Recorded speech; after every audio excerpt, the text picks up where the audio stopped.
tayo ng mapatayuan ng poste.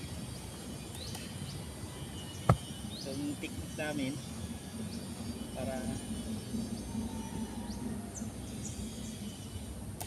mabilis ito putik mga lagkit ang lupa.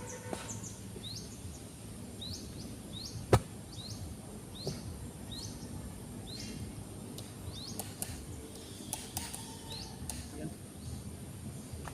Ito naman.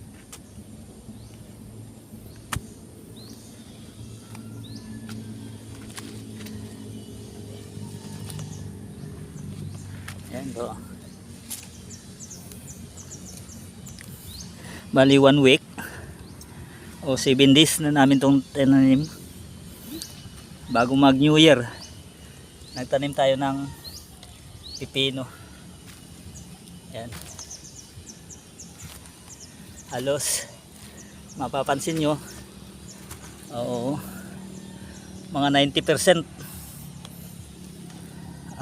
tubo ang tanim nating pipino. Ayun si Anong Ford's backyard. Yan sa taas.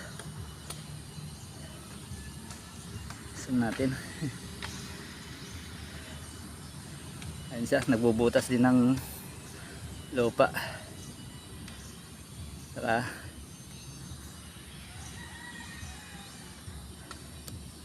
yan si Sir Kevin, no?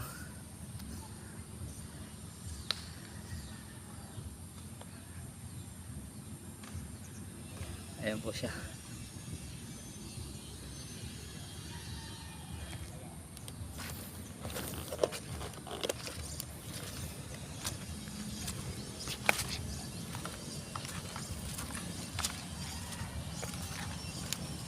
Ayan po, binutasan namin gamit ang kahoy. Ito naman, hole digger para po malaki at malalim ang pagkabutas na lupa. Tanong natin si Anong Ford's backyard. Anong Ford's backyard? Bali, ilang days na tong tanim natin? May 1 week? 7. 6 o 7? O 1 week. 1 week na. Oo. Kaya, anong evaluate mo? 7 days? Ilan ang natubo? Siguro mga 90% or 95% Oo, ganun. Parang, germinate. Yung iba baka malalim yung pagkalagay ng buto. oo. Kaya late yung emerge ng ng seedling natin, pero sa itsura okay. Yung tayo ng tanim natin okay yung Ayan, yung tubo. Oh, yun. Nakakuha na din ng Basa lang po yan, walang fertilizer, wala pang fertilizer na apply. oh, yung gamit natin ang ito, napapansin nyo, Kukupit, pinaghalo sa carbonized rice hull. carbonized rice hull. Ayan, mga anong update ko po kayo sa tanim namin ditong pipino kila Sir Kevin. Ayan siya. Naghahanda ng merienda namin. Sabi ko nga sa kanya, masasanay ako dito. Ayan.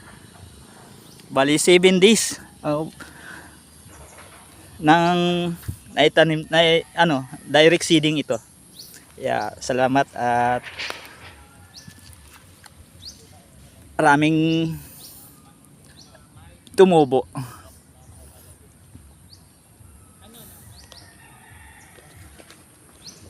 Sige, si Anong Gino. Sana marami pang gumaya sa teknolohiya namin ni Anong Ford's backyard. Ayun yung butas. Mahirap nga lang pag magbutas kasi malagkit ang lupa. Ayan. May hole digger na gamit. Tapos yung traditional na tagad o tutulisan lang yung dulo ng kahoy para pwede nang bumutas sa lupa.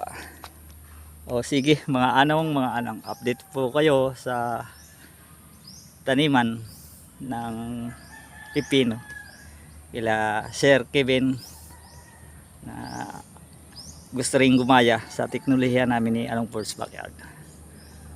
Oh. Sige, bye bye na, i-update ko kayo sa susunod.